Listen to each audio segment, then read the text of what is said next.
Bonjour les amis, comment ça va? J'espère que vous allez bien. Je suis contente de vous retrouver. Chaque fois, c'est un miracle. Je vous dis même pas comment c'est un miracle à chaque fois. Bah, au revoir chez moi. Alors, je vous rappelle qu'il y a la chaîne YouTube qui est fonctionnelle et je remercie celle qui la gère, tout comme je remercie Perla qui gère les WhatsApp depuis des années.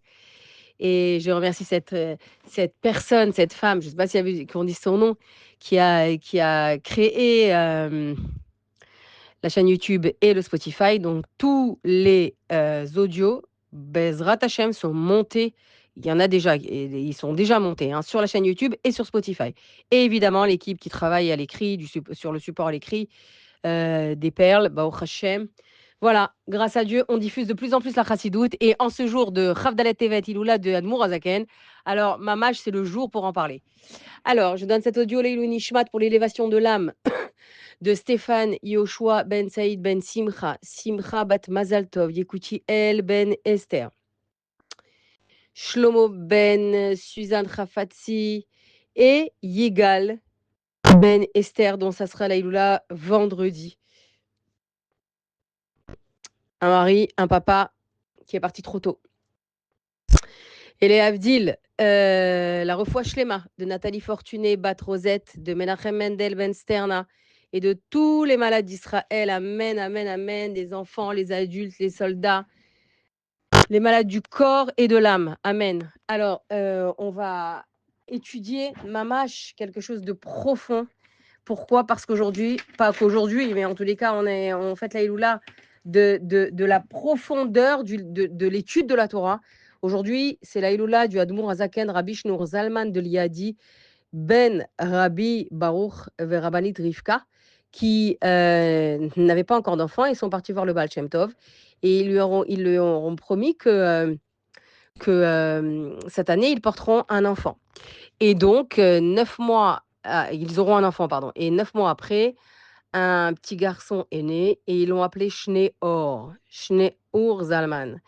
Et pour plusieurs raisons, Shneor, de lumière. Il a intégré la lumière complète de la Torah à Niglé, c'est-à-dire la Torah dévoilée, la Gemara, le Chumash, la Mishnah, et les Midrashim, etc.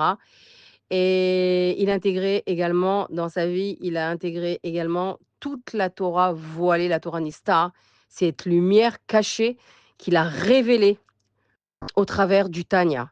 Et le Admor Azakan était une Neshama Chadasha, une Neshama qui n'est jamais descendue dans le monde.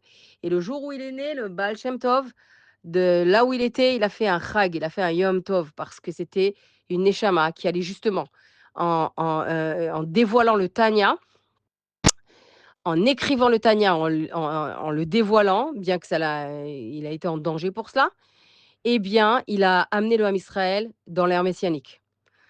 Le Tanya a déjà commencé, avec le Tanya, avec le Limoud à Tanya, on est rentré dans la Géoula. On a fait, le Ham Israël est déjà rentré dans la Géoula. Et le Admour Hazaken, il est niftar aujourd'hui, Chavdalet Tevet, mardi Chavdalet Tevet, et il est niftar il y a 214 ans, en 1812. On est en 2026. Et donc, depuis cette époque-là, ça veut dire qu'il y a déjà plus de 200 ans que le Ham Israël, il commence à gravir la montagne de la Géoula. C'est pas quelque chose qui se fait du jour au lendemain, la Géoula. La délivrance, on l'obtient pas comme ça, on l'obtient pas facilement, on l'obtient pas rapidement, surtout après 2000 ans d'histoire, etc., et d'exil. Mais le processus a déjà commencé il y a 212 ans, et 214 ans, pardon, et Bezrat Hashem qui se termine très rapidement cette année, amen, et qu'il aboutisse à la Géoula, Mamash, l'étape finale de la création de ce monde, qui est l'avènement messianique, le dévoilement du Melech HaMashiach. Donc, le Admour Hazaken, lui, il a été, on peut parler de lui des heures, et je ne serais même pas capable de parler de lui des heures, parce que je ne le connais pas assez. Voilà. Mais en tous les cas, il a été, vous savez qu'il a été, pour avoir dévoilé Tanya, cherché à vouloir dévoiler le Tanya, il a été emprisonné 52 jours, 53 jours. D'ailleurs, c'est un chiffre qui est en rapport avec les 53 premiers chapitres du Tanya de l'Ikouté Amarim. Et il a été jeté dans une cellule qui était complètement obscure, dont rien, aucune ouverture, aucune montre, rien. Il n'avait aucun contact avec l'extérieur. C'est pas comme les prisons d'aujourd'hui où il y a, la clim et cetera. Et donc, le gardien, il s'amusait à le surprendre à chaque fois pour lui demander l'heure. Quelle heure il est? Donc il était dans le noir total, sans montre, sans horloge, rien. Et à chaque fois, le Admour Azaken, il répondait à la question, de l'heure, il donnait l'heure, mais pas stam approximative, l'heure exacte. Il répondait avec exactitude. Donc le gardien était à chaque fois étonné de ça. Et les élèves du Admour Azaken lui ont demandé: «Mais Rabbi, comment tu fais? Comment vous faites pour connaître l'heure?» Et le Admour Azaken, Rabbi Shneor Zalman, a répondu. Il leur a dit: «Sachez que chaque heure de la journée est éclairée par une des 12 expressions, des 12 combinaisons qui émanent du Shem Havayé, du nom Yud Keh Vav Keh». Et lui, le Admour Hazaken, il sentait le changement. C'est-à-dire que chaque heure de la journée, il y a un changement de partsouf. C'est-à-dire d'expression dans le sens de combinaison de quoi? Du nom de Dieu, Yud Keh Vav Keh. Donc, c'est la raison pour laquelle chaque jour que Dieu fait que tu te lèves, c'est une nouvelle opportunité pour réussir des choses que tu as ratées la veille. Ça, c'est un. Mais plus que ça, chaque heure, ce que tu n'as pas réussi l'heure d'avant, il est possible que tu le réussisses l'heure d'après. Pourquoi?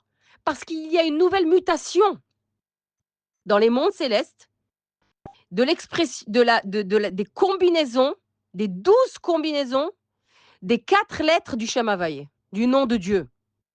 Donc, on apprend de là quelque chose, à part que c'est le Admour Hazaken dans une opacité la plus totale, d'accord? Une prison complètement fermée, sans une cellule, sans fenêtre, sans rien. Il était capable, au sein de son âme, de ressentir ce changement qui s'opérait à chaque heure et savoir exactement l'heure, l'heure exacte, avec précision dans laquelle il était. D'accord? Et donc, à part ça, qui est déjà énorme, nous, on peut comprendre que chaque heure, elle a son mazal. Quand je dis le mot mazal, ça veut dire, on n'est pas sous les étoiles ici. On est au-dessus des étoiles. Ce qui veut dire que chaque heure est une opportunité. C'est pas juste chaque jour. Chaque heure qui passe, il y a un changement de mazal, on va dire, d'une manière comme ça, dans le monde, qui s'exprime dans le monde, mais grâce au fait qu'il y a ces permutations, ces partsoufim, ces expressions différentes du nom de Dieu, qui lui tient le monde. Et Akadosh Baruch Hu, il tient le monde avec il a plusieurs manifestations. Il se manifeste de différentes manières, Dieu, dans le monde. Et c'est tout à fait en lien avec la paracha. Mais il a, il a, il a, mais chaque heure est donc l'expression de changement en rapport uniquement avec le Shem Havayé. Bien que Akadosh Baruch Hu, il intervient dans le monde suivant un nom à lui, un Shem Kadosh à lui, un nom saint à lui. Parfois c'est Elohim quand c'est la tribu de rigueur. Parfois c'est Yud Kevavke quand c'est la tribu de miséricorde. Parfois c'est d'autres Shin Yud, Shin Dalet Yud qu'on n'a pas le droit de prononcer. C'est avec ces noms, ces schémotes que commence la parasha de Va'era, d'ailleurs. Et donc, chaque heure est une opportunité où la tfila qui a raté l'heure entre guillemets, je mets ce mot-là, ça veut dire qu'elle n'a pas abouti l'heure d'avant, elle peut aboutir l'heure d'après. Comme le miracle que tu as eu aujourd'hui, il n'est venu qu'aujourd'hui, et alors que tu le demandes depuis des mois ou des semaines, mais il est arrivé aujourd'hui uniquement parce que il y a une autre disposition, une autre prédisposition du nom divin dans les mondes célestes, et donc une autre shefa, une autre abondance qui descend sur terre. C'est important de le savoir pourquoi. D'abord parce que c'est limoud profond. Je le dis parce que c'est Chavdalet Tevet et je l'ai appris, donc je le partage avec vous aussi. Mais à part ça, c'est important de le savoir pour nous donner de l'espoir. Parce que ce qui a raté la veille reste encore possible le lendemain. Ce qui a raté l'heure d'avant est encore possible l'heure d'après, par rapport à ce que le Admour Azaken nous a enseigné ici. Et on va faire, je ne sais pas si cet audio il sera long, je ne pense pas, mais en tous les cas, Bezrat Hashem, Yitbarach, on va vraiment essayer de rentrer dans des notions profondes, d'un limoud, d'une étude féminine, d'une étude de nous les femmes pour les femmes. D'accord? Donc, on a compris grâce à la Torah Chassidut, qui nous explique que le texte, que l'histoire, que le Chumash est en réalité un message. Et n'est pas lui-même le message, il est porteur de message. L'histoire, elle est messagère de quelque chose. Donc, on va voir plusieurs points dans lesquels on va se coller au sens directement profond de ce que la Torah veut nous dire. Je vous ai dit la semaine dernière que Shemot Vaïra Bob Shalar, c'est en une fois. D'accord? Elle s'est déroulée sur 1 an. Donc, je vous ai dit la semaine dernière que avec le temps qu'il a duré l'audio, je n'avais pas le temps de tout expliquer. Mais je voudrais revenir sur la notion de la première rencontre entre Moshe Rabbeinu et Akadosh Baruch Hu. D'accord? Donc, je voudrais revenir sur cette notion dont on l'a déjà évoqué la semaine dernière, mais je vais la prendre d'un autre angle. Et surtout,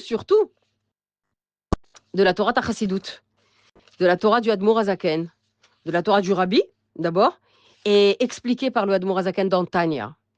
Et je l'aurais fait de toutes les manières. Je l'aurais fait, mais encore plus aujourd'hui que c'est la Iloula du Admour Azaken. Et quand on parle d'Iloula, c'est mamash pas du tout de la tristesse, comme chaque Iloula de Tzadik, mais là, on est dans la Shalchelet, on est dans la lignée des Rebbeim Chabad, qui ne concernent pas que les Chabad, je le répète, au niveau de leur histoire et de leurs enseignements. Et donc, on est dans la lignée de celle avec qui la Géoula a commencé, et celle avec qui la Géoula, elle va vraiment être effective. D'accord? Donc, c'est important de le savoir et de l'accepter. C'est pas que tout le reste, Chas v'Shalom, tous les autres Rebbeim, les autres tzadikim, ils sont pas à prendre en compte. Chas v'Chalila de parler comme ça. Mais il y a une dynastie royale qui a par le dévoilement de la Torah profonde, qui s'appelle la Torah Chassidut, qui a commencé par le Balatania, par le dévoilement du Tanya, à cause duquel il a eu un tribunal céleste, donc un tribunal terrestre, etc., qu'on avait expliqué à Utet Kislev. Eh bien, c'est ce dévoilement du Tanya qui a fait rentrer le Ham Israël dans l'époque messianique. D'accord? C'est comme si que tu attendais avec impatience de rentrer dans un immense palais et tu étais toujours à l'extérieur pendant des années. Et un jour, la porte des jardins royaux s'ouvre. Et tu commences à rentrer dans les jardins. Mais tu n'as pas encore atteint le roi. Tu n'as pas encore atteint le trône du roi. D'accord?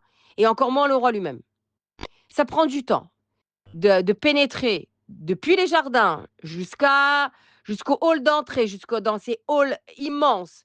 Et puis après, il y a les couloirs, et puis, etc., jusqu'à atteindre la chambre, la pièce privée du roi, jusqu'à atteindre le trône et jusqu'à atteindre le roi lui-même. C'est une image pour exprimer que, en fait, ça fait 214 ans que le Ham Israël est rentré déjà dans l'ère messianique. Mais tu vas dire, alors où elle est la Géoula? Bah, on y est, on est en train d'avancer, mais on a déjà pénétré dans l'esprit messianique grâce au Tanya, grâce au dévoilement du Tanya. C'est pourquoi le Admour Azaken a eu tellement d'accusations. C'est pourquoi il a dû passer 53 jours dans des conditions très, très difficiles. Et il ne savait plus du coup s'il fallait le diffuser ou pas. Parce qu'il y a eu des accusations célestes, mais gravissimes, qui se sont ici exprimées aussi par des accusations terrestres par le gouvernement, mais également par des opposants au chassidisme, mais virulents, des oppositions virulentes au chassidisme. Et donc, l'Admour Azaken, en prison, il ne savait plus s'il devait le diffuser ou pas. Il avait eu ce doute. Et finalement, face à ce doute, le Baal Shem Tov et le Maguid de Mézérich, son maître, se sont dévoilés à lui en prison, dans une cellule minuscule. Et ils se sont dévoilés à lui et ils lui ont dit: «Maintenant que tu as commencé, va jusqu'au bout». Et il est parti jusqu'au bout, il a dévoilé. Donc le Baal Shem Tov, il a commencé à dévoiler la chassidoute, d'accord? Il n'y a pas que les chassidoutes Chabad du Baal Shem Tov. Toutes les chassidouillottes descendent du Baal Shem Tov. C'est lui qui a commencé à dévoiler l'amour de Dieu, la crainte de Dieu, l'amour que Dieu a pour le simple paysan. Mais d'abord, il n'y a aucun écrit, c'est ses élèves qui ont écrit, et à part ça, lui, il se déplaçait de ville en ville pour parler à ces gens-là les plus simples. Et comme ils avaient l'esprit limité, ces gens-là, donc il leur racontait des histoires, des paraboles, des métaphores pour qu'ils puissent comprendre une idée profonde. Vient après le Maguid de Mezerich, l'élève du Baal Shem Tov, qui lui a structuré, il a enseigné la chassidoute un peu plus profondément, un peu plus profondément, la chassidoute de son maître, le Baal Shem Tov. Et vient après son élève, le Admour Hazaken, Rabbi Shneur Zalman de Liadi, dont c'est la Iloula aujourd'hui. Lui, le Admour Hazaken, dans Tanya, il a structuré la chassidoute. Il a structuré en 3 concepts intellectuels, Chochma, Bina, Da'at, que nous évoquons dans la Tfila 3 fois par jour dans la Mida. Akadosh Baruch Hu donne-nous la Chochma, Bina, Da'at. Baruch Ata Hashem, Cholen Da'at. Et il a structuré et il en a fait des concepts non pas abstraits, mais concrets à appliquer dans le quotidien le plus basique de chaque juif. Et du plus grand Talmid Chacham au plus simple. D'accord? Et, et, euh, et, euh, et je voulais te dire un autre point là, ici, maintenant. Bon, ça va me revenir. Donc voilà, c'est ça ce qu'il a structuré. Oui, voilà ce que je voulais te dire, c'est que il s'est marié, le Admour Hazaken, Rabbi Shlomo Zalman s'est marié avec la fille du grand Rav Segal de l'époque, qui était lui un très grand Rav, mais un très grand opposant à la chassidoute. Pourquoi il y avait des opposants à la chassidoute en fait? Parce que la chassidoute, c'était pour eux, pour ceux qui ne la comprenaient pas, ils pensaient que c'était une nouvelle Torah. Ils pensaient que c'était une, pas une secte, hein, chas shalom, mais une nouvelle Torah, quelque chose qui était exagéré, qui était pas du tout adapté au Ham Israël. Et ils avaient peur que ça décourage le Ham Israël de faire la Torah, les mitzvot, d'accord?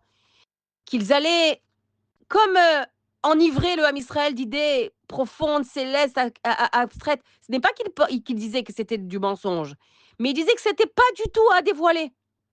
Donc, il s'y était opposé complètement. Et le beau-père du Admour Hazaken était un grand opposant à la chassidoute, du Baal Shem Tov et du Baïgid de Mezerich, etc. Parce que je vous ai dit que la chassidoute, elle n'a pas, il n'y a pas que la chassidoute Chabad. Il y a la chassidoute Breslev, il y a la chassidoute euh, Belz, il y a beaucoup de chassidouillots.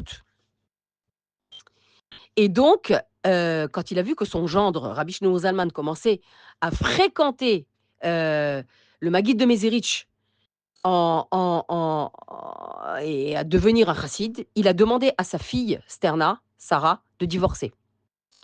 Et sa fille a refusé totalement.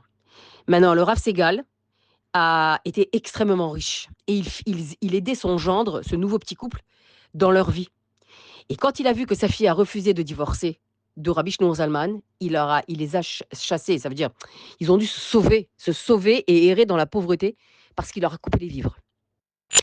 Et avant de les chasser, lui, Rabbi Shlomo Zalman, il a dit à son beau-père, je vais aller étudier pendant plusieurs mois, très longtemps, je vais aller étudier la Torah. Avant, c'était pas comme aujourd'hui, on rentre le soir, on rentre Shabbat, etc. Non, c'était un long voyage. Et quand il est revenu, c'est là où il a commencé à se moquer, entre guillemets. Quand il est revenu, le Rav Segal a demandé à son gendre, Rabbi Shlomo Zalman, qu'est-ce que tu as appris chez le Maguid de Mezerich? Alors, Rabbi Shlomo Zalman lui a dit, j'ai appris qu'il y a un Dieu. Et le Rav Segal éclate de rire en disant, je comprends pas. Keilo, t'as laissé ma fille toute seule, des mois, pour aller apprendre ce que la servante, la domestique de la maison connaît. Elle-même, elle sait qu'il y a un Dieu. Et il l'appelle. Le Rav Segal appelle la domestique et il lui demande, la servante, et il lui dit, dis-moi, est-ce qu'il y a un Dieu? Elle lui dit, bien sûr qu'il y a un Dieu. Alors, Rabbi Shlomo Zalman répond. Elle le dit. Moi, je le sais. Qu'est-ce que ça voulait dire? Ça veut dire que lui en a fait du date. Il y a des choses et c'est ce qu'on va apprendre maintenant, Bezrat Hashem, il y a des choses qu'on dit avec la bouche, qu'on est ça veut dire on essaye de se convaincre avec des paroles et il y a des choses, ça fait ces mêmes choses, certaines personnes, des concepts ou des idées ou des convictions qui sont carrément intégrées dans le cœur et pénétrées dans tous les états de l'âme, les étapes de l'âme Neshama.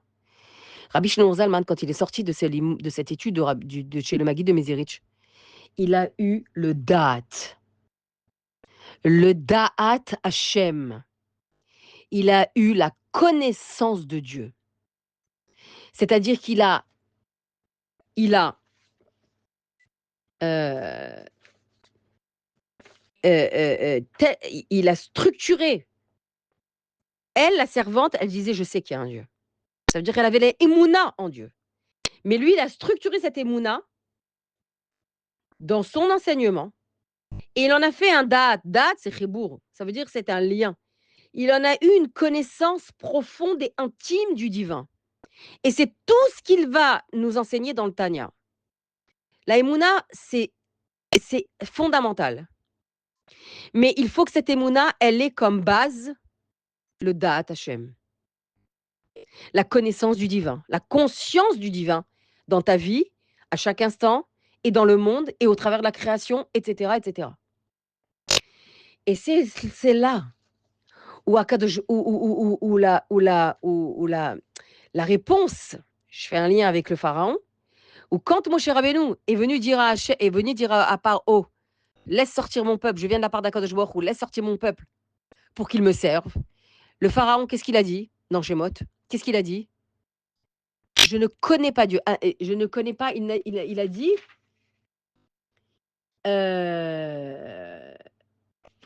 attends, j'essaye de te trouver le passage. Il a dit, qui est Dieu? Il a dit, qui est Dieu pour que je le serve? D'accord? Qui est ce Dieu-là maintenant qui apparaît tout d'un coup pour que je le serve? D'accord? Et, je vais te dire le mot où il a employé lui-même le mot date, qui se traduit de la même manière en français, mais qui n'est pas en hébreu. Bon, je ne retrouve pas le pasouk, d'accord? Tu sais que quand on étudie, on a les chumashim et les sfarim ouverts devant soi.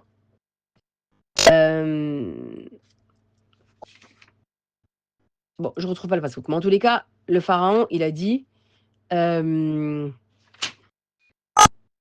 paro, il a dit, je ne connais pas Hachem. Il a dit, je ne connais pas Anilo Yodea et Hachem. Je ne connais pas ce Dieu-là. Je connais tous les autres dieux, mais lui, je ne le connais pas. Et pourquoi il a employé le mot Yodea, qui veut dire Anilo Yodea Elohim. Je ne connais pas Dieu. Pourquoi il a employé ce mot Yodea? Ça veut dire qu'il avait la connaissance, la conscience, c'était un homme extrêmement puissant, d'accord? Le plus puissant de l'époque, l'empire le plus puissant de tous les pays. Et il avait c'était un idolâtre. Donc il savait ce que ça veut dire la notion de Dieu, l'Avdil. Mais pourquoi là, ce Dieu-là, en question le nôtre, il ne le connaît pas? Parce qu'il ne le connaissait pas en termes d'intimité. Il n'avait pas intégré cette divinité, ce Dieu-là, qui est le nôtre, Akadosh Baruch Hu. Et c'est pourquoi Akadosh Baruch Hu, il a dit dans plusieurs fois, dans plusieurs endroits, maintenant, ils vont savoir. Maintenant, je vais les punir afin qu'ils sachent. C'est à chaque fois le même verbe qui revient, la da'at. Ils vont me connaître en termes, Elohim, ils connaissent. Peut-être. Ils savent qu'il y a un Dieu créateur. Et encore.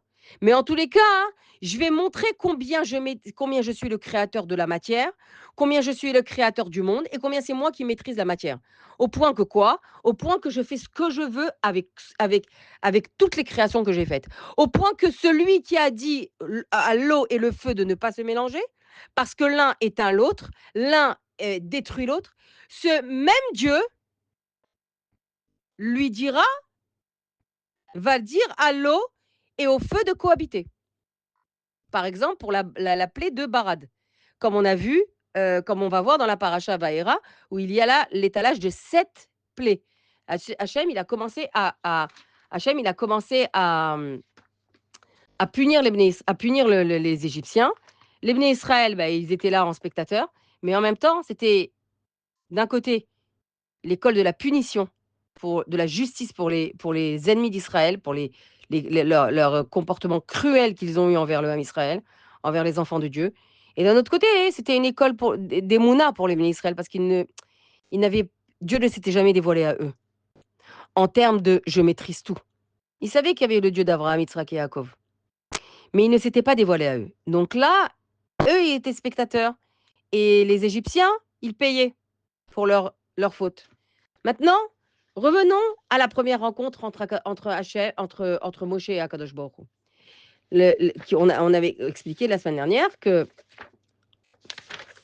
voilà, je prends la sikha du rabbi, il a expliqué la semaine dernière que Dieu a choisi le buisson pour lui donner le premier message que, avant de donner de donner ma Torah, avant d'aller dévoiler mon peuple, sache que ma Torah est l'expression d'une contradiction, d'une vie dont l'un ne va pas sur le compte de l'autre.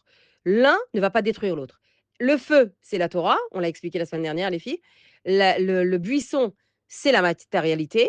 La Torah n'est pas là, c'est quelqu'un qui va appliquer Torah, il ne va pas être privé de la matérialité, il ne va pas être en dehors du monde. Au contraire, l'un va avec l'autre. Cette Torah que je vais vous donner dans le Har Sinaï, elle est appliquée dans la matérialité et elle ne la détruit pas, elle ne la nuit pas. Elle participe à tous les plaisirs, etc., etc. Elle va avec ce monde. Elle est humaine. D'accord? Maintenant, on va donner une autre explication sur cette rencontre-là, dont le rabbi va dire pourquoi Kadosh Baruch Hu a choisi de se dévoiler dans un sneh, dans un buisson. Toi, le buisson, ça veut dire que c'est un endroit avec des plantes, mais qui sont toutes avec des pics et avec des ronces. Ça veut dire que tu vois un buisson, c'est vraiment pas ça que tu vas couper pour offrir un bouquet à ta femme. Un mari ne va pas offrir ça à sa femme, des branches de buisson. Elle ne saura même pas où les prendre, tellement il y a des ronces et des pics, etc.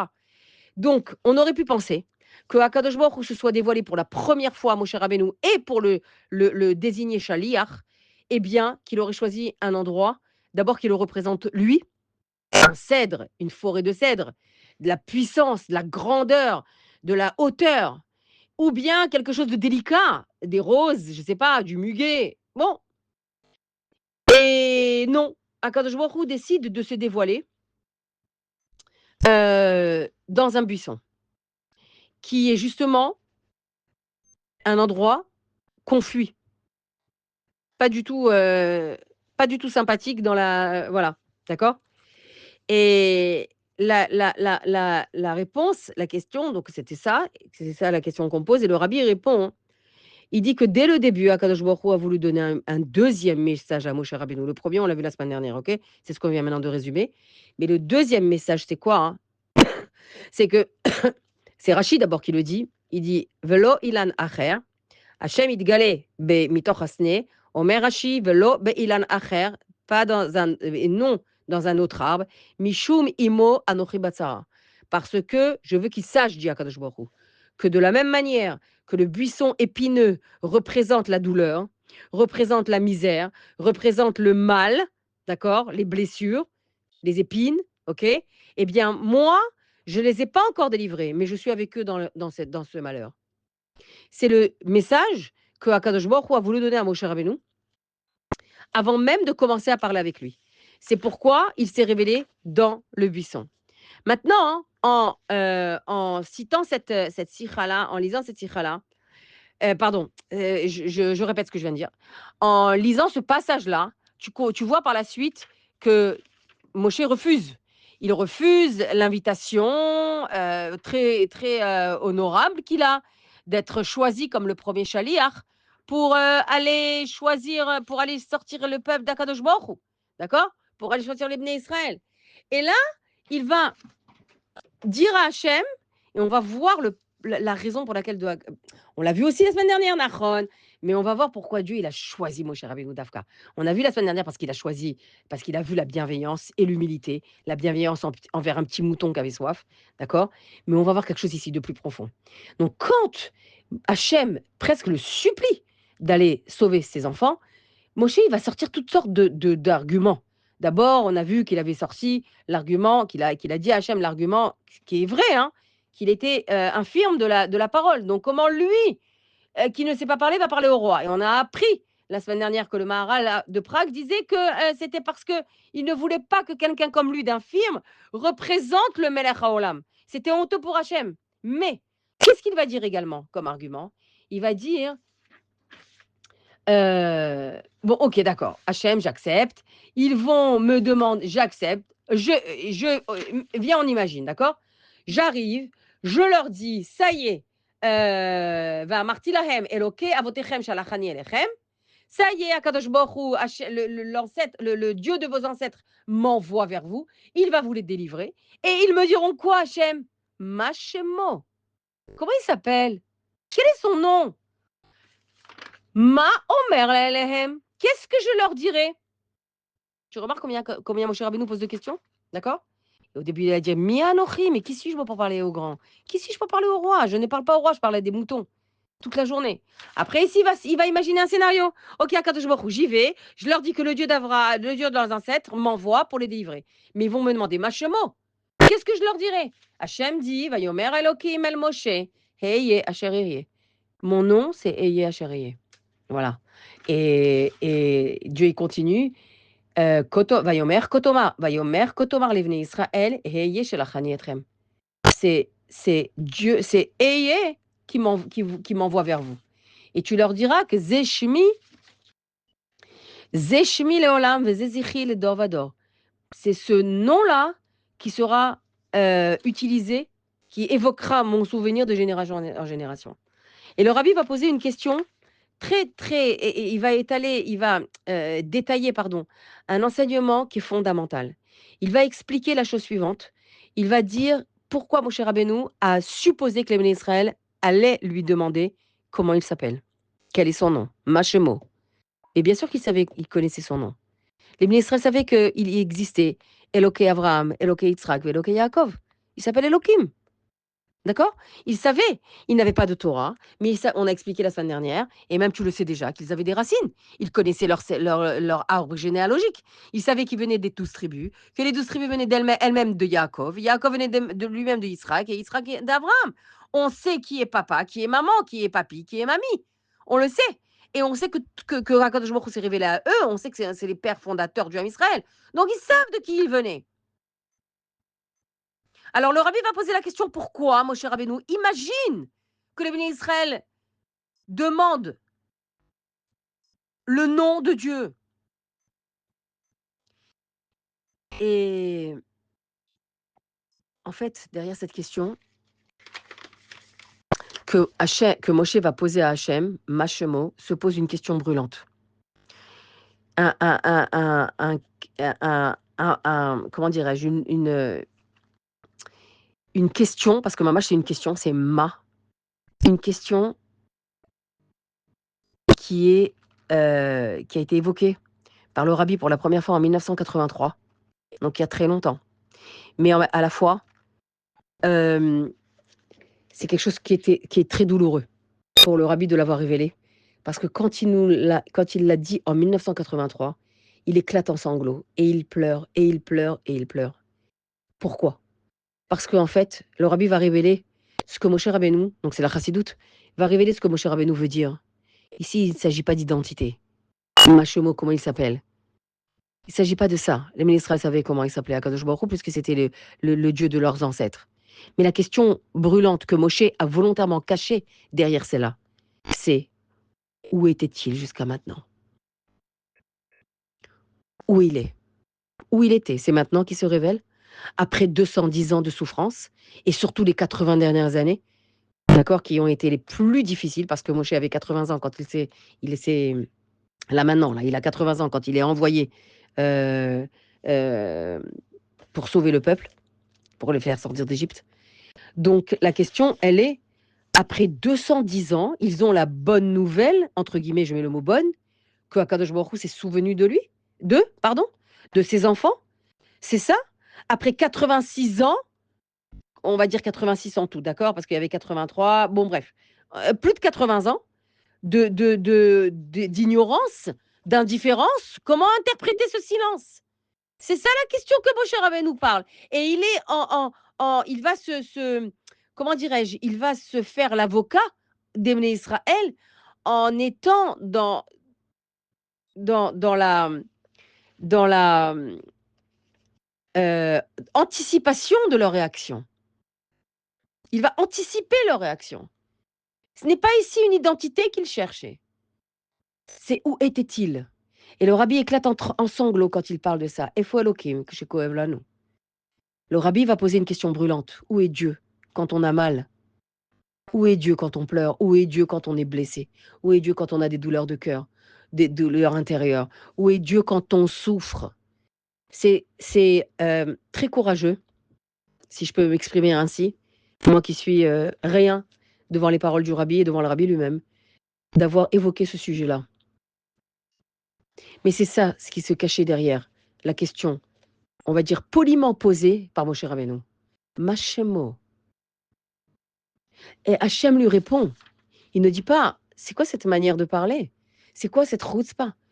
Comment tu peux dire qu'ils vont poser cette question? Peut-être qu'ils la poseront pas d'abord. Et qu'est-ce que ça veut dire de demander comment je m'appelle? Mais je suis Akadosh Baruch Hu, c'est chutzpah de ta part, Moshe Rabbeinu. Hachem accepte la question. Hachem accepte cette interrogation et cette anticipation faite par Moshe Rabbeinu en répondant, Hey Hachérie, je suis ce que je suis. Et Akadosh Baruch Hu va plus loin. Il répond à la question. Il répond à la question en disant la chose suivante, Omer Akadosh Baruch Hu. Je laissé faire devant moi les filles, donc j'invente pas un seul mot. Et de toute façon, même quand je l'ai pas devant moi, j'invente pas. Mais ça veut dire que je fais pas de la paraphrase. Lo asbir ka'et lama yesh sevel ba'olam. Hachem répond à Moshe parce qu'il comprend évidemment le sens pour cacher, le sens la douleur qui se cache derrière ces mots, derrière sa question, derrière mot. Je ne peux pas t'expliquer pour le moment pourquoi il y a de la douleur, il y a de la souffrance dans le monde. Ça, Zo Sugiya Bifne Atzma. Ça, c'est un chapitre en lui-même. Je ne peux pas t'expliquer pourquoi cette femme qui est tellement bien, tellement gentille, qui fait des mitzvot, elle a été frappée de telle maladie. Je ne peux pas t'expliquer pourquoi ce couple qui fait tellement de mitzvot, qui a fait tchouva, qui se rapproche d'Hachem, qui a un cœur pur, ne réussissent pas encore à avoir d'enfants. Je ne peux pas t'expliquer, mon cher Rabbeinu, pourquoi il y a eu le 7 octobre. Je ne peux pas t'expliquer pourquoi il y a eu la Shoah et pourquoi il y a tous ces pogroms et pourquoi il y a tellement de larmes et de haine envers vous. Parce que ça, c'est un chapitre en lui-même. Mais, dit Akadosh Baruch Hu. Alors, il continue, pardon. Pas mais, non. O shenavin o shelo. Que nous comprenions ou pas, c'est comme ça. Ki lo marchevoti marchevotechem, velo drachechem darki. Car mes pensées, dit Akadosh Baruch Hu, dans Yeshaya, ne sont pas vos pensées et vos chemins ne sont pas mes chemins. Birtsoni lo mar lachem bnei Israël davar acher. Mais par contre, je vais vous dire quelque chose d'autre. Je vais vous répondre autrement. Heye Ashereye. Je suis ce que je suis. Qu'est-ce que ça veut dire? C'est quoi cette réponse que Hachem donne à Moshe? Écoute bien. Mais olam lo azavti etrem. Je ne vous ai jamais abandonné. Vegam birgaim achikashim. Lo natashti etrem. Et également dans les moments les plus difficiles, les plus éprouvants, je ne vous ai jamais abandonné. Les olam lo azov etrem, jamais je ne vous abandonnerai. Ani tamid itrem, beregaim atovim ou beregaim akashim. Ani margish et hakeev shelachem. Je suis toujours avec vous dans les moments les plus heureux que vous avez, dans vos bonheurs et également dans vos difficultés. Ani margish et hakoev shelachem. Je ressens, votre douleur. Akadosh Baruch Hu, il est en train ici d'exprimer par la réponse qu'il a donnée à Moshe Rabbeinu. Je suis en permanence avec eux et pas d'une manière globale. Je suis en permanence avec eux en particulier, chacun en particulier. Et je ressens la douleur qu'ils ont, la détresse dans laquelle ils sont. Je suis avec eux. C'est ça ce qu'Hachem il répond à Moshe. Pourquoi? Je pourrais pas te dire. Ne peux pas répondre à la question du lama. Mais par contre, je peux te dire qui je suis et que ce que je fais avec cette souffrance. Pourquoi il y a souffrance, c'est pas possible maintenant. Ce qui veut dire que quand Mashiach reviendra, on comprendra. Mais pour l'instant, en galoute, on ne peut pas comprendre. Pourquoi Tzadik Veralo et Racha Vetovlo? Pourquoi il y a des tzadikim qui souffrent, des gens bien, des gens qui font tchouva, des gens qui s'attachent à Akadosh Baruch Hu, qui l'aiment, qui le craignent et qui souffrent? Et pourquoi il y a des tzadikim, des Rishaim, les Havdil, qui renient Hachem, qui se révoltent contre lui et qui ont une vie que de bonheur? Ça, on ne peut pas comprendre. Et le Tanya, il en parle. Maintenant, Akadosh Baruch Hu continue. Non, pardon, la Sikha, elle continue. Et, et ce qui est intéressant de relever aussi ici, c'est que Dieu dit, je suis avec toi dans les moments de bonheur. Dans les moments de bonheur, on oublie Hachem. On a souvent tendance, en tous les cas, souvent ou parfois, j'en sais rien, mais on a une tendance humaine à oublier Akadosh Baruch Hu facilement quand on est heureux, quand tout va bien. Pourquoi? Parce qu'on se dit que c'est normal. Et mon Dieu, quelle bracha la normalité des choses. Mon Dieu. Et donc Hachem, il rappelle ici, Ani tamid etrem beregaim atovim. Tes moments de bonheur, c'est moi. C'est moi. Et Veregaim Akashim, je suis aussi là. Je suis là quand tout va bien, même si tu oublies de me répondre, me remercier. Même si tu penses que ça vient de toi, de tes efforts, de ton argent, de ton travail. Tu penses que c'est toi, mais sache que c'est moi. Et je suis avec toi dans ces moments-là. Et également dans les moments difficiles. Et la Sichel continue en disant que Moshe Katou Baperek Tzadik Aleph Beteilim, comme il est écrit dans le Tehillim 91, qui s'ouvre avec les mots Yoshev Beseter Elion, qui commence avec les mots Yoshev Beseter Elion. Yoshev Beseter Elion, ça veut dire celui qui se cache en secret, celui qui se cache dans les hauteurs. On ne peut pas appréhender Hachem. On ne peut pas essayer de le comprendre. On ne peut pas essayer de décortiquer les raisons pour lesquelles il est ça et que cette chose elle est arrivée ou cette difficulté elle est arrivée alors que etc etc. On ne peut pas comprendre, mais on peut comprendre une chose. Le dernier passouk de ce pérec. Le dernier passouk de ce pérec, il dit vers la fin, pas le dernier mais vers la fin, il dit Yikra eni va'anehu imo anochi batsara. Je l'appelle et il me répond. Il est avec moi dans le malheur. Gambatsara, c'est avec ce passouk-là qui termine.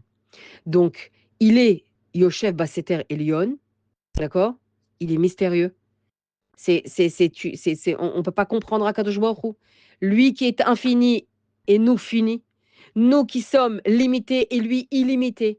Nous qui sommes, comme je vais vous dire le Admorazakan, ce qu'il a dit, c'est trop beau. Après, nous qui sommes, qui fonctionnons avec une logique humaine et lui qui est au-dessus de la logique humaine et qui est le créateur de la logique humaine, on ne peut pas le comprendre, on ne peut pas définir, on ne peut pas poser lama, on ne peut pas dire lama. Moshe, il n'a pas arrêté de dire lama. Depuis Shemot, il n'arrête pas de dire mais pourquoi?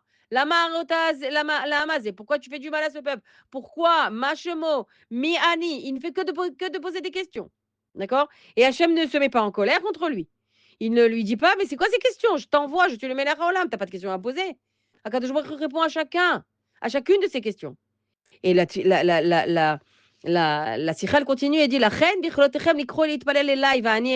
c'est la raison pour laquelle de toutes vos forces vous devez vous adresser à moi et je vous réponds l'oracle chez Annie, non, pas seulement que je vous ai pas abandonné, d'accord, et la yotermisé plus que ça Aniko Ev et Ev chez la reine, j'ai mal quand vous avez mal, comme un roi qui a vu son fils partir en esclavage, en exil. Et ça, il a vu son fils partir et être enchaîné. Et il aime tellement son fils qu'il se met les chaînes à lui-même, alors que lui n'aurait pas pu le faire, n'était pas obligé de le faire. Mais il aime tellement son fils que sa souffrance devient la sienne. Sa douleur devient sa douleur, devient la douleur du roi. Akadosh Baruch Hu parle la même chose. Les pleurs, tes pleurs sont les siens. C'est ça ce qu'il dit le rabbi. Quand toi tu pleures, Hachem il pleure. Alors toi tu vas poser des questions, mais au lieu de pleurer, aide-moi. Au lieu de pleurer, Hachem, réponds à ma tefila, sors-moi de là. Et l'année, l'âme. Et tout est caché. Et cette idée-là, chez les familles, Akadosh Baruch Hu Mofia Basseter, parfois Akadosh Baruch Hu, il apparaît Besseter. Ça veut dire dans des situations dans lesquelles on ne le sent pas du tout. On ne le voit pas du tout. Tu es toute seule à pleurer sous ta couverture. Tu es toute seule à inonder le coussin de ton lit. Et tu n'as pas l'impression qu'Hachem, il est là. Mais Akadosh Baruch Hu, sache une chose. Même s'il est caché,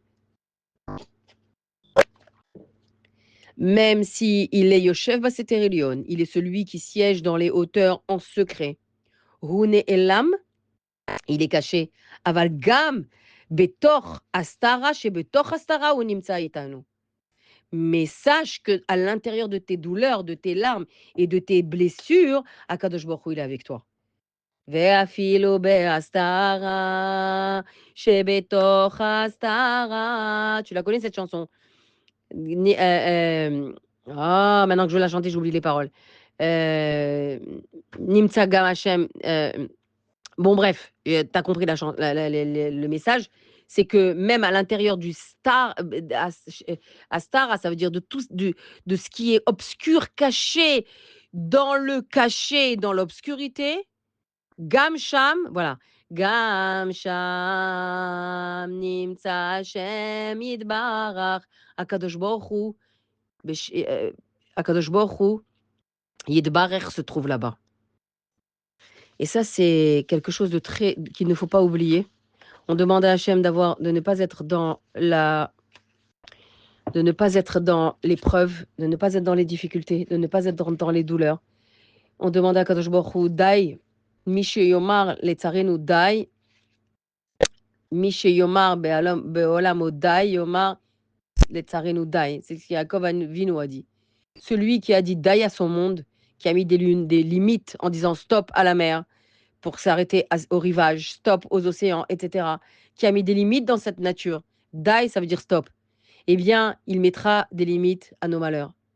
Il dira stop à nos malheurs.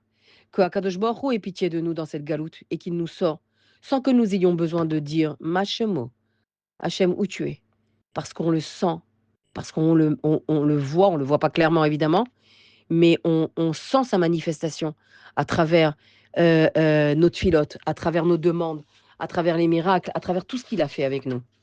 Maintenant, il y a une suite à cela. Regarde comment c'est beau.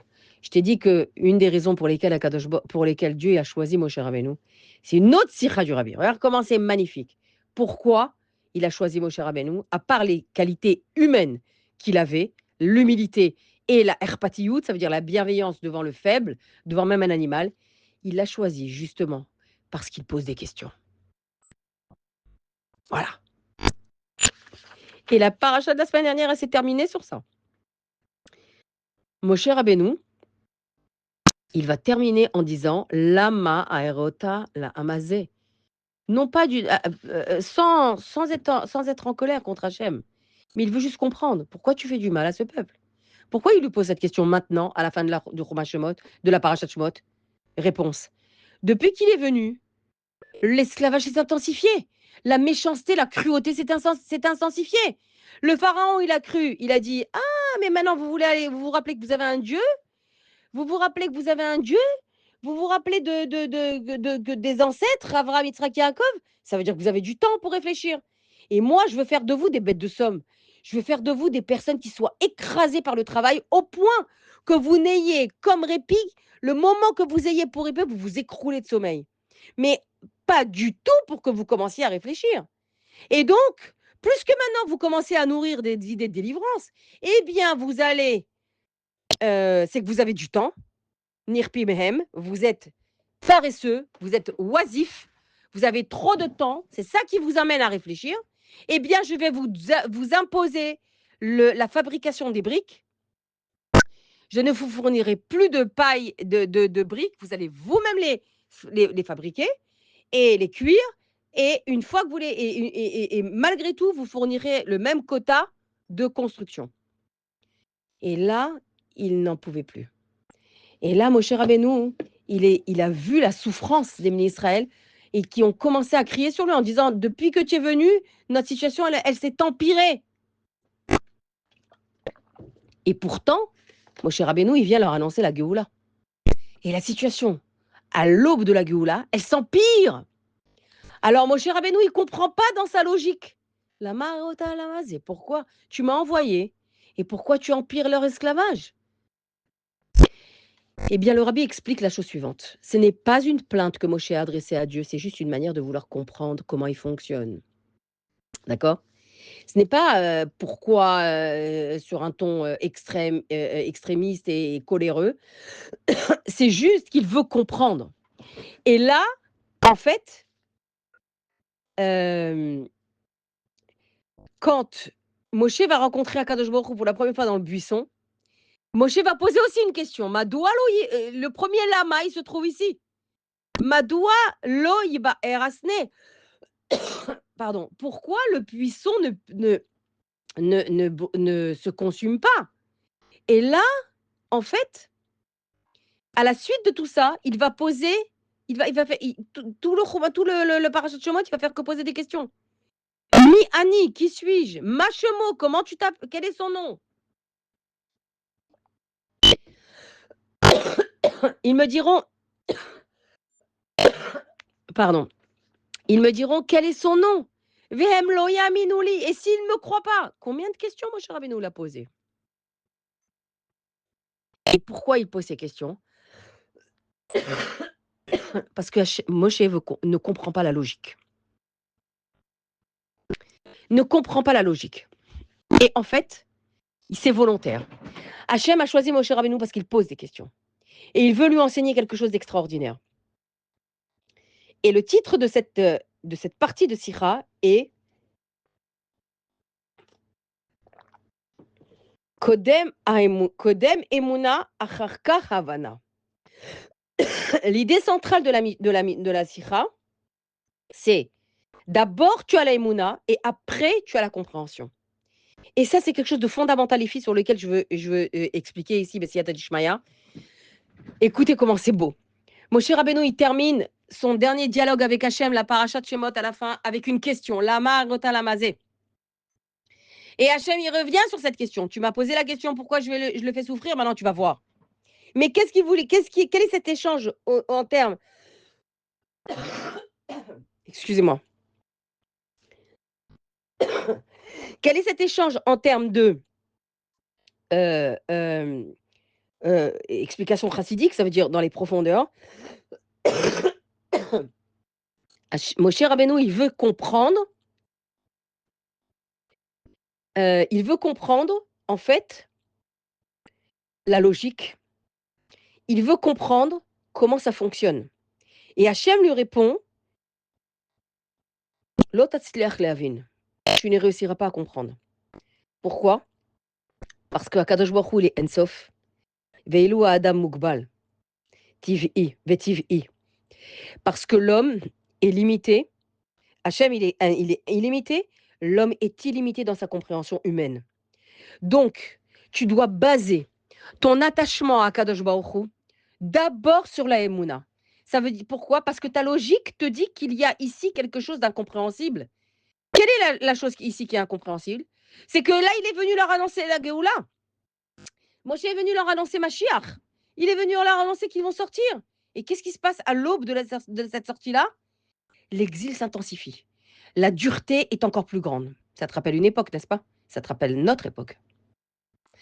Et là, on est tellement proche de la Géoula que les difficultés s'intensifient, que les douleurs sont depuis, je sais même pas, même avant le 7 octobre, mais depuis le 7 octobre, c'est l'apothéose. Et bon, Hachem, on commence maintenant à respirer et que Dieu fasse qu'on se dirige vers cette Géoula entier, avec un cœur chalem, avec la joie complète dans le cœur. Mais ici, dans le cas où nous aurions des questions, et nous en avons, et on a le droit de poser. On a le droit, comme Moshe Rabbeinu, de dire lama, ma, mi, tout ce qu'il a dit, mi ani, lama, areota lamazé, Akadosh Baruch Hu, pourquoi? Mais à cette question-là, Hachem ne répond pas. Pourquoi? Parce qu'ici se confrontent deux opposés. L'infini de Dieu qui a créé un être fini avec une logique limitée. Alors, le message et la leçon que Dieu veut nous donner ici, et qu'il a voulu donner à Moshe Rabbeinu par comment dirais-je, cette rencontre dans le buisson, il lui dit la chose suivante: tu ne peux pas baser ton attachement à moi sur ta logique humaine. Tu ne peux pas. Tu dois baser ton attachement à moi au-delà de toute logique, au-delà de toute compréhension, au-delà de toute, au-delà de toute définition. Tu dois la baser sur la Emouna. D'abord la Emouna et après tu étudies. D'abord tu as la foi en moi, d'abord tu t'attaches à moi, d'abord tu dois me craindre et m'aimer, et après essayer de comprendre. Mais la réponse et la question ne doit pas définir ton attachement à moi. C'est pourquoi Dieu s'est révélé dans le buisson. C'est encore une troisième explication. Parce qu'ici, c'est Moshe Rabbeinu, il a posé la question. Madoua Loï, le premier lama que Moshe a posé, c'est devant le buisson. Pourquoi ce buisson est en feu et il reste entier?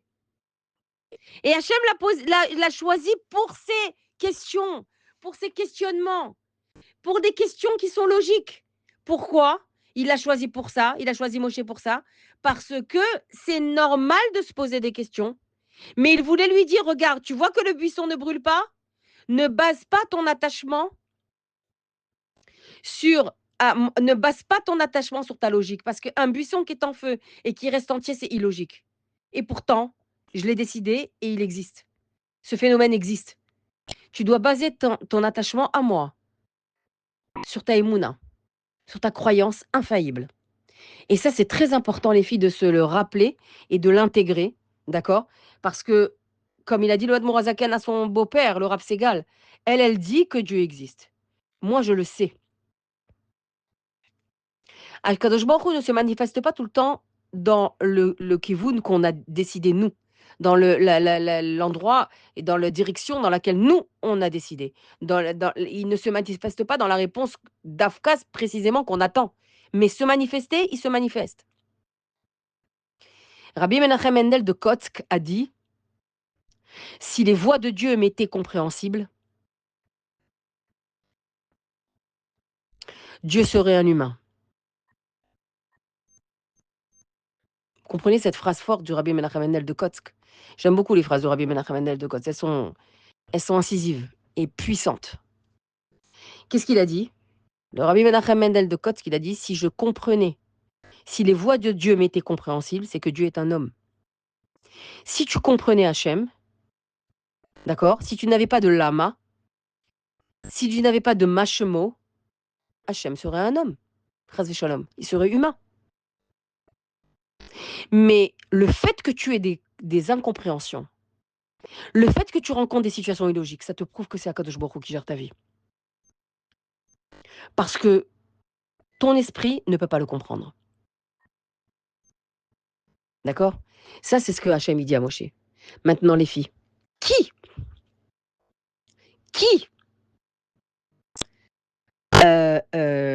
dans l'histoire du Ham Israël, qui a exprimé dans les gestes, pour la première fois, ce concept-là?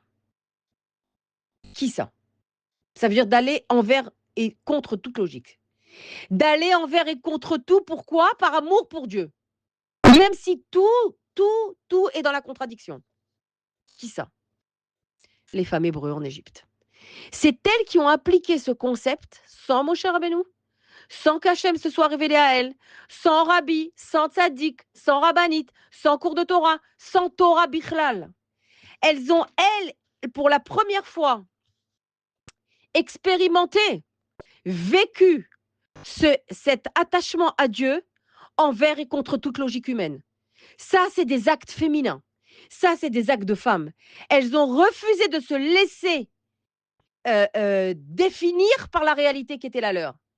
Non, la réalité, c'était quoi? L'esclavage brutal. Le décret de mort des garçons. C'était le désespoir total. Les hommes étaient complètement brisés moralement, littéralement. Donc, la logique ici aurait été que quoi? On renonce. Voilà. On n'a plus d'enfants et on divorce. Ça sert à rien. Tant pis. OK? Les filles, elles ont fait l'inverse. On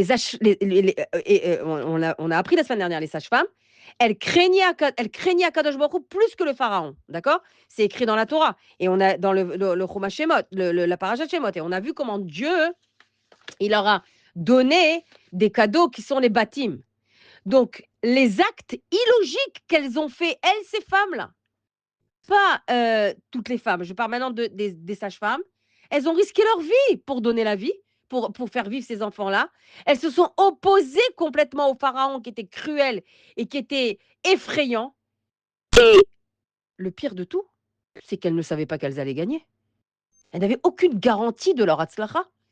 Il n'y a pas quelqu'un qui le soir leur a dit « mais bravo, comment tu as réagi, mais c'est exactement comme ça, kol hakavod ».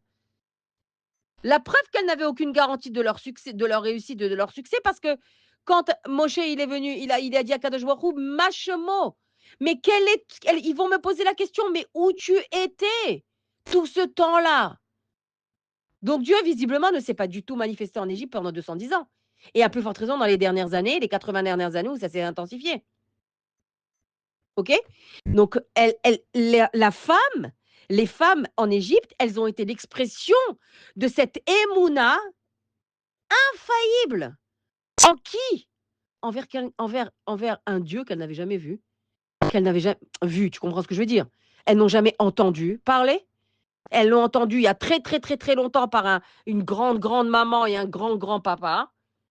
OK? Elles savaient ça, mais zéou! Elles ont une émouna infaillible en Akadosh Baruch Hu, alors qu'il ne se s'est même pas révélé et manifesté à elles. Je parle d'elles parce que c'est mamash que les femmes. Et le Midrash, il explique qu'elles faisaient naître les enfants en secret. Elle priait pour qu'ils soient en bonne santé, pour qu'ils naissent et qu'ils vivent. Elle les soignait, elle les nourrissait. Quelle a été pour elle la motivation à faire ce Messirut Nefesh? Le moteur qui les a poussés à faire ça, c'est la Yirat Shamayim. Ta Emouna, elle doit être motivée par la crainte d'Hachem. Et après l'amour de Dieu. Et le Tanya, il en explique des chapitres en long, en large, en travers. Maintenant, et en fait, ces femmes-là, on va expliquer, on y reviendra de toutes les manières parce qu'elles sont entre les lignes de toute cette histoire-là. Après, on les voit clairement dans les psukim, dans Béchalach, Vatikach Myriam Anevia. Myriam, elle a pris le tambourin, etc., avec toutes les femmes, Kol Anashim. Toutes les femmes l'ont suivi, etc. Mais là, maintenant, elles sont où, là? On ne les voit pas, toutes ces femmes qui mettent leur vie en danger pour aller retrouver leur mari. Pour leur remonter le moral, pour leur dire, les encourager, pour leur dire combien ils sont des hommes, combien ils sont qui valent quelque chose, combien elles voulaient construire avec lui et continuer à avoir des enfants avec lui. D'accord? Tout ça, on y reviendra à Bezrat Hashem, mais vous comprenez le danger qu'elles ont, et tu connais l'histoire de toutes les manières. Elles ont fait face à des dangers par Emouna. Pourquoi? Pourquoi? Si Dieu ne s'était pas révélé, s'il n'y avait pas un Moshe Rabbeinu encore qui était venu leur parler, s'il n'y avait pas de rabbanim et de rabbanites et de cours de Torah, alors pourquoi? On a compris que le fondement, le moteur, c'était la Yirat Shamayim, la Emouna. Mais elles croyaient en quoi? Elles savaient que la Géoula allait venir. Voilà. Elles savaient que la Géoula allait venir. Elles se fixaient sur l'avenir et non sur le présent. Donc, quand les femmes tombaient enceintes, elles accouchaient dans les champs et les bébés, ils étaient protégés. Tu connais ce qu'elle dit l'Agmara, on l'a vu chaque année. Et on la reverra encore parce que chaque fois, c'est une opportunité différente. Et à chaque fois, c'est une chance et un mérite. Et Akadosh Baruch Hu, il est protégé, il est soigné, il les faisait grandir, il les nourrissait par des malachim. Et chacun retrouvait son foyer une fois grand. D'accord. Donc, la femme, les femmes en Égypte, c'est celles qui ont justement euh, été des actrices de la délivrance parce qu'elles ont cru en quelque chose qui n'existait pas encore, qui n'était même pas visible, comme maintenant, comme maintenant. Donc, la Chassidoute, elle explique la chose suivante. Écoute bien. La femme, elle voit la vie là où tout est terminé, là où tout le monde voit la mort. La femme, elle a la capacité de transformer justement l'obscurité en, en rechem, en matrice, en organe qui va donner la vie. Et ça, c'est quelque chose de très fort. C'est pourquoi elles ont continué à construire, elles ont continué à croire, elles ont continué à donner la vie. C'est l'héritage que nous avons de ces femmes-là. Et comme on l'a dit la semaine dernière, nous sommes les réincarnations de ces femmes-là. Donc, toi, avec les preuves que tu traverses maintenant, quelles qu'elles soient, tu aspires à ta Géoula. Mais personne n'est venu te dire que tu vas la vivre. Peut-être que tu travailles pour rien. Peut-être que, voilà, peut-être que tu te fatigues pour rien, etc. Peut-être que une voix pharaonique vient en toi, au fond de toi, et te dire laisse tomber, c'est peine perdue. On a expliqué la semaine dernière, comme le rabbi l'explique, que on a un pharaon à chaque génération et un pharaon en nous en permanence. Et c'est les lettres quoi? Peresh Aïn. Ça veut dire déranger. Quelqu'un qui vient et qui te dérange dans ta shlichut, dans ta mission d'aller jusqu'au bout. Et tu peux être influencé par ça. Non, sache que tu es une femme juive. Et tu as en toi, mais mamache qu'en toi, beaucoup moins chez l'homme, en toi la foi, la émouna, qui vient au-dessus de toute logique. Hachem, je comprends pas, j'arrête pas de faire des efforts. J'ai enlevé le pantalon.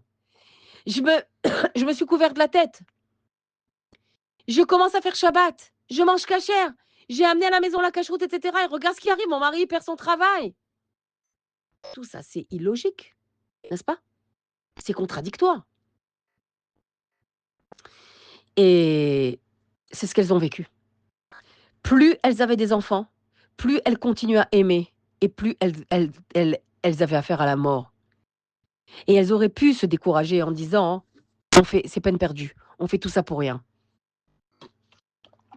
Akadosh Baruch Hu s'est révélé, oui, à Avraham, Yitzhak et Yaakov, mais nous, il nous a oubliés. Et la Géoula, la douleur s'est intensifiée quand Moshe, Pitom, il commence à leur parler de délivrance. Et tu vois que plus on parle de Géoula maintenant, et plus c'est difficile. Les instants, ils sont insoutenables. On a eu le 7 octobre, on a eu les otages, jusqu'à maintenant, il en reste qu'un dernier. Et c'est quelque chose de ma taille. Et c'est exactement ça que nous vivons, les filles. Et qui se dresse contre ce pharaon? Qui se dresse contre ces idées macabres qui te disent, tu travailles pour rien, tu n'y arriveras jamais. Perds-toi ailleurs, enfuis-toi, claque la porte, va voir d'autres scénarios de vie. Qui se dresse contre ça? C'est toi-même. Toi qui as le cœur pétri d'Emouna, toi qui as le cœur rempli d'amour pour Akadosh Baruch Hu, toi qui as le cœur rempli de crainte pour Hachem, même si tu traverses des situations illogiques, qui contredisent et qui bousculent complètement tes idées, qui renversent complètement la logique que tu t'es placée, alors que tu essayes de faire. Et plus tu fais, moins tu vois. Continue à avancer, parce que tu es une femme juive. Et tu as en toi l'héritage de celle que tu incarnes. C'est ces femmes qui, comme on l'a dit la semaine dernière, n'ont pas de nom. Bien que le Chumash entier s'appelle Shemot, il n'y a pas de nom. Parce que c'est le tien qu'il faut mettre à la place. Et combien je connais de personnes comme ça, vraiment. C'est quelque chose de très, très, très fort comme principe, comme enseignement, comme vraiment, comme enseignement. Et à la fois, c'est réservé uniquement à la femme. vraiment. La Torah ta Chassidut, la Chassidut, elle explique que la femme, c'est le réceptacle, c'est le kéli de l'essence même de Dieu. D'accord? L'âme de la femme juive, elle agit, dit la Chassidoute, dans l'intériorisation. L'homme, il est très dans la conquête extérieure. Toi, tu es dans l'intériorisation. On reviendra sur ces sujets-là, Bezrat Hashem, par la suite. Mais ce que je veux t'expliquer maintenant, c'est que il ne faut pas se laisser aller en t'accrochant aux tfilotes, en t'accrochant à ta émouna qui est extrêmement puissante, Eitana, comme les lettres du Tanya à l'envers, en t'accrochant à ces mots de cette Torah Gdosha, à ces exemples, à ces héritages de ces femmes que tu incarnes. Continue à avancer. Tu t'es fixé cet objectif de connaître la Géoula dans tel sujet, avec ton mari, dans ton shalom baït, avec l'éducation de tes enfants, avec ta relation avec telle personne, avec la tenue de ton foyer. Dans quel que soit le sujet, tu t'es fixé un objectif. Il est parsemé de difficultés. Il est parsemé de défis à relever. Tu as en toi, dans ton cœur à l'intérieur, les forces. Dieu, il te les donne parce qu'il t'aime.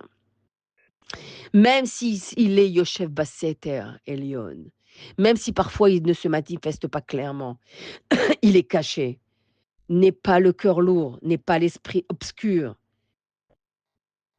Ne fais pas descendre tes émotions dans le négatif. Parce que tu vis exactement ce que les femmes en Égypte ont vécu.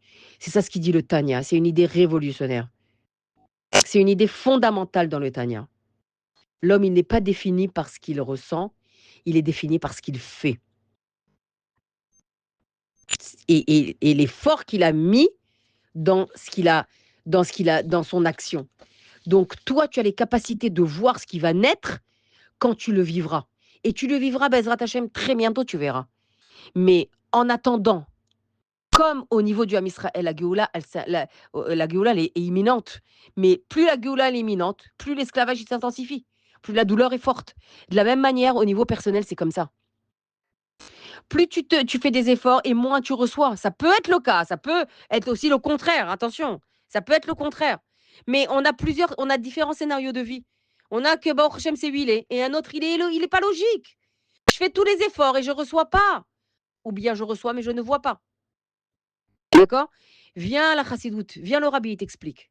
Continue. Parce que tu as le droit de poser des questions. Mais Akadosh Baruch Hu, il a une réponse à toutes les questions que tu as posées. Tu dois être attaché à moi avec ta foi. Ta foi, c'est au-dessus de la logique. La foi, elle est au-dessus du sechel, au-dessus de la compréhension humaine. Et c'est ça qui te tient. Parce que si tu marches qu'avec ta logique, tu te pends. Littéralement. Ça veut dire que tu te perds complètement. Et c'est pourquoi je vais terminer sur ce pasouk de Shira Shirim, que le Baal HaTanya explique d'une manière magnifique. Rabbi Shneimon Zalman de Liadi, dont c'est la Iloula aujourd'hui. Il dit, le pasouk, il est...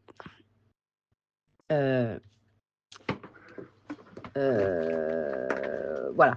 Maïm Rabim, lo yuchlu lechabot et ahava, ve'aneharot yishtifuha. Les eaux nombreuses, puissantes, ne réussiront pas à éteindre l'amour. Et les fleuves et les océans à le noyer, à l'étouffer. De quel amour il est question ici? L'amour qui est au fond de toi, qui a été donné en héritage depuis tes grands-parents, arrière-grands-parents, tu sais de que je veux parler, d'Abraham, Yitzhak et Yaakov. L'amour qui est au fond de toi, tu n'as rien fait pour l'avoir. Il est au fond de chaque juif, dit le Baal HaTanya, le Admour Hazaken. Cet amour-là, il est infini pour Akadosh Baruch Hu. Au point qu'aucun fleuve et aucune eau puissante ne pourront venir l'éteindre. Tu aimes Dieu au plus profond de toi-même et envers et contre tout. Quelles que soient les situations que tu traverses, tu continues à avancer. Parce que toi, femme d'Israël, tu as cette force. À l'exemple de ces femmes-là, qui n'ont pas de nom parce que c'est le tien, c'est le mien. C'est toutes celles qui traversent des difficultés et qui sont menées et debout droites par l'amour infini qu'elles ont dans leur cœur pour Dieu. Cet amour, comme dit le Tanya, il marche avec la crainte. Ces femmes en Égypte, elles avaient les deux. Les eaux puissantes, ce sont les difficultés. Elles ne réussiront pas à éteindre l'objectif que tu t'es fixé, la Géoula qui viendra et l'amour que tu as dans ton cœur pour Akadosh Baruch Hu. Ne l'oublie jamais. Tiens debout droite. Continue à avancer. Le cœur et les yeux dirigés vers Akadosh Baruch Hu. Le cœur dirigé vers Dieu, rempli d'amour, rempli de crainte pour lui, et tes yeux dirigés vers ton objectif.